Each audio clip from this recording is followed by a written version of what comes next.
Lord Jesus, I have not been perfect all through the week. There are days I have sinned against you.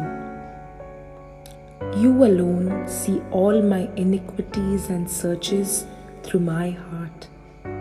But you are merciful. You have not destroyed me because of my sins. The scriptures say, "Come now, let us settle the matter.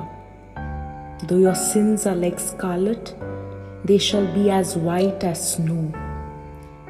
Though they are red as crimson, they shall be like wool."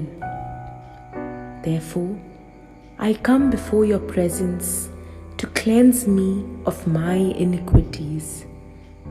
I ask for your love and mercies. Pardon all my iniquities and grant me more blessings. Thank you, gracious Father, for your forgiveness. Amen.